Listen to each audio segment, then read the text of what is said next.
Saya kadang-kadang prihatin, saya sedih. Iya Pak, saya juga merasa sangat sedih. Presiden saya itu cuma bisa membongkar tapi tidak bisa menyelesaikannya. Seperti permasalahan pagar laut, permasalahan Pertamina, permasalahan WUS, dan ditambah lagi permasalahan yang ada di Morowali. Jadi saya rasa presiden saya itu lebih pantas menjadi duta sawit dunia. Terlihat Gibran datang ke lokasi banjir dengan gaya sok pintar, membawa buku catatan, seolah siap menulis semua keluh kesah korban. Namun warga justru heran, karena sejak tadi halaman bukunya tetap kosong dan pena tak pernah menyentuh kertas. Ternyata semua cuma gaya-gayaan belaka dan pencitraan semata. Kepada seluruh korban, saya mohon maaf sebelumnya.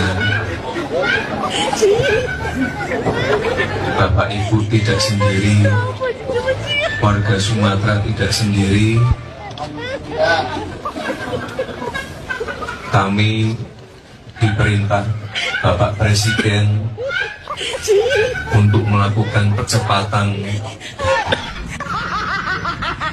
Nih presiden dan wapresnya nih sama-sama aja guys ya. Ke lokasi bencana hanya pencitraan saja guys ya. Nah kalau soal mas wapres ini kan ke lokasi bencana dia untuk mendengarkan keluhan warga bencana ya. Dia bawa buku catatan guys ya. Nah kalau seorang Pak Prabowo kemarin dia bahas soal koruptor gitu kan aneh ya. Pokoknya dua-duanya ini lebih kental ke pencitraan guys. Kalau si Mas Wapres ini bawa buku catatannya untuk menulis keluhan warga. Terus apa gunanya juga dia selama ini membahas soal AI dan teknologi? Kan bisa lihat lagi nih kan di rekaman videonya. Nah buat apa juga buku catatan? Berarti kan lebih ke pencitraan kan? Nah kalau Pak Presiden ini sekarang dia ngebahas lagi soal kelapa sawit guys. Seharusnya dia kan sadar diri dong. Karena bencana ini kan karena kebanyakan pohon sawitnya. Gunung digundulin terus ditanamin pohon sawit kan nggak bisa menyerap air, akhirnya terjadilah banjir bandang guys ya. Karena kalau si Mas Wapres ini emang iya dia keren sih, dia udah minta maaf, tapi minta maafnya kemana nggak jelas arahnya kemana. Soalnya ini kan termasuk ulah bapaknya kan ngasih izin penambangan hutan, termasuk Pak Prabowo juga karena Pak Prabowo ini kan banyak lahannya gitu ya, khususnya di Aceh guys. Jadi nggak usah berlama guys, langsung aja ke komentar Politisi Medsos. Jadi beredar foto Mas Gibran, ya, Pak Wapres ini sedang mencatat keluhan dari korban banjir yang ada di Tapanuli Selatan dan mengeluarkan buku kecilnya juga dengan pulpen mencatat apa-apa saja yang masyarakat sana butuhkan. Ini terlihat kesannya tuh keren gitu ya, kesannya tuh sangat taktis dan juga sangat solutif. Tapi kenyataannya adalah ada fakta-fakta lain yang perlu kita beberkan. Contohnya lapor Mas Wapres. Itu gimana kelanjutannya? Nggak pernah ada update-nya lagi, nggak pernah ada gembar-gembornya lagi, dan bahkan ada beberapa orang di sosmed yang mengatakan ketika dia mengirimkan keluhan, laporan ke lapor Mas Wapres, katanya centang satu. Itu jadi gimana? Masih lanjut apa enggak?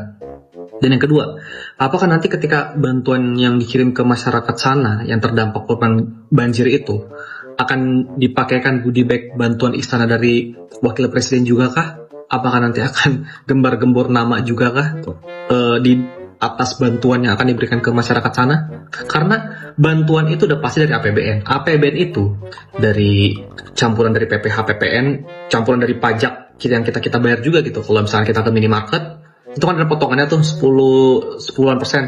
Itu uang dari teman-teman itu dikumpulkan oleh negara. Nah, dan kemudian negara kan memaksimalisasikan kan. Makanya agak nggak etis kalau misalkan uang APBN diberikan kepada masyarakat ya dengan mencantumkan kepentingan pribadi gitu, kepentingan individu gitu. Ini mau numpang nama bagaimana gitu. Jangan sampai kayak gitu lagi. Semoga jadi pembelajaran buat dia. Dan katanya kan dia ini kan paling ahli soal AI, blockchain atau apalah itu.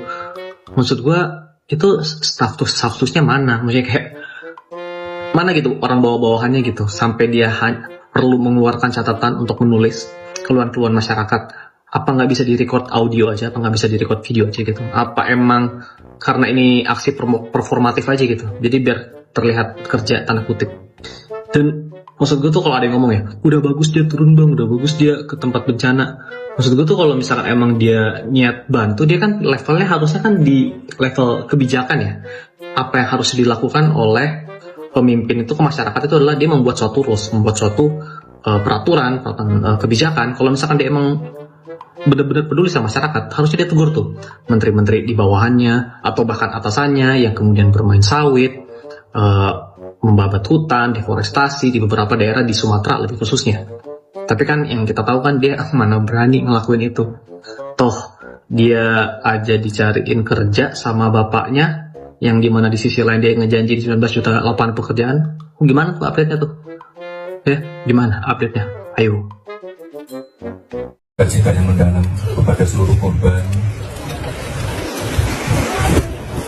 Saya mohon maaf sebelumnya. Nah, sorry ini, memang sengaja tak potong segitu karena memang selanjutnya itu tidak ada hubungannya sama permintaan maaf Wapres. Jadi konteks dia bilang minta maaf kenapa? Kan harusnya dijelaskan. Apa punya salah itu? Hah? Salahnya apa kok minta maaf? Konteks dia meminta maaf itu karena apa? Apa karena bapaknya Wapres yang nggak beresin izin-izin tambang dan pembabatan hutan? Atau karena Menteri Kehutanannya orangnya Jokowi? Nah, minta maaf baru datang setelah 11 hari. Minta maaf nggak kasih bantuan secara langsung, apa itu? Atau gimana? Minta maafnya masalah apa ini? Bagi yang nggak percaya, kalau kalimat lanjutannya nggak ada hubungannya dengan permintaan maaf, silakan dicek ke berbagai sumber lain. Seabsurd itu loh wakil presiden kita. Itu padahal baru permulaan. Awal dia bicara di tenda para korban bencana ini.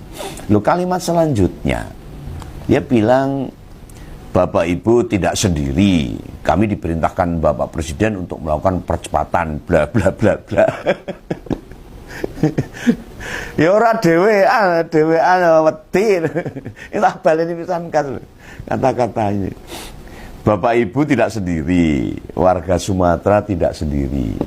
Kami diperintahkan Bapak Presiden untuk melakukan percepatan dan seterusnya harus sembuh pokoknya itu. Lu pikirannya dewe. Maksudnya para korban tidak sendiri itu maksudnya piye?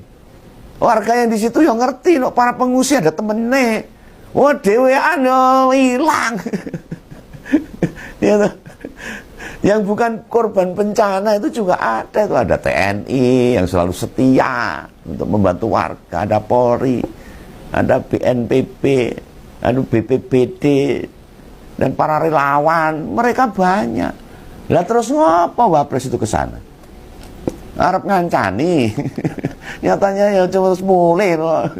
Bagi saya kedatangan Gibran ya kurang lebih sama seperti kedatangan Zulkifli Hasan, dan mungkin nggak banyak orang menyadari bahwa ya kedatangannya hanya sebatas untuk kepentingan pribadi, popularitas, dan ya atas nama dirinya sendiri dengan segala kepentingan yang melatar belakanginya. Ya ketika Gibran datang ke lokasi bencana itu ya sebenarnya untuk dirinya. Sama seperti Zulkifli Hasan yang sampai harus membawa karung beras di punggungnya.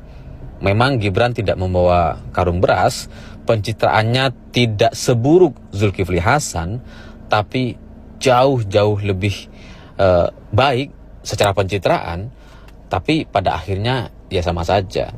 Kalau Zulkifli Hasan membawa karung beras di punggungnya dan kemudian ditunjukkan, divideokan seolah-olah begitu peduli, sangat luar biasa, padahal sebenarnya ya semua untuk citra dirinya sendiri. Gibran datang ke lokasi bencana membawa catatan manual, membawa buku hitam, dan itu kemudian menjadi narasi pemberitaan di mana-mana, seolah-olah berita buku Gibran yang dia bawa, yang dicatat secara manual itu jauh lebih penting dibandingkan kebutuhan warga atau masyarakat hari ini yang masih terus berjuang untuk hidup di lokasi bencana. Pada akhirnya sama saja. Gibran mencatat manual keluhan-keluhan warga, keluhan korban bencana banjir di Sumatera dan Aceh. Itu seolah-olah sangat bisa menyelesaikan persoalan. Seolah-olah itu adalah bagian dari tanggapan dan respon serius oleh pihak pemerintah untuk bisa menyelesaikan persoalan segala masalah yang terjadi hari ini. Jadi Gibran digambarkan begitu peduli, begitu mendengar, mau untuk bertemu dengan warga dan mendengar semua keluh kesahnya. Begitu detail karena kemudian mencatat semua keluhan-keluhan korban. Dan kemudian ditambah dengan naik motor trail, seolah-olah wah, wakil presiden Gibran itu berkorban, bersusah payah untuk menembus lokasi bencana. Dan itu sekali lagi menjadi pemberitaan di mana-mana. Itulah yang membuat saya berpikir bahwa Gibran dan Zulkifli Hasan sama saja, sama-sama pencitraan, hanya saja Gibran jauh lebih hebat pencitraannya sampai kemudian masyarakat tidak menyadari bahwa itu adalah pencitraan. Ini video terbaru Prabowo, teman-teman. Kita punya kelapa sawit. Kelapa sawit bisa jadi BBM, bisa jadi solar. Ke depan kita juga harus tambah tanam kelapa sawit. Nggak usah takut. Keinginan Prabowo untuk mengubah hutan menjadi kebun sawit itu sudah sumber langit ya. Keinginan yang sangat kuat yang sepertinya tidak bisa diotak-atik. Ternyata bencana banjir bandang yang begitu dahsyat, lalu kemudian kematian yang sampai 1.000 orang, penderitaan rakyatnya tidak bisa menjadi nasihat bagi Prabowo. Kalau itu saja ya, bencana yang begitu dahsyat tidak bisa menjadi nasihat dan pengingat bagi sang presiden, lalu apalagi dan siapa lagi yang bisa menasihati sang presiden ini?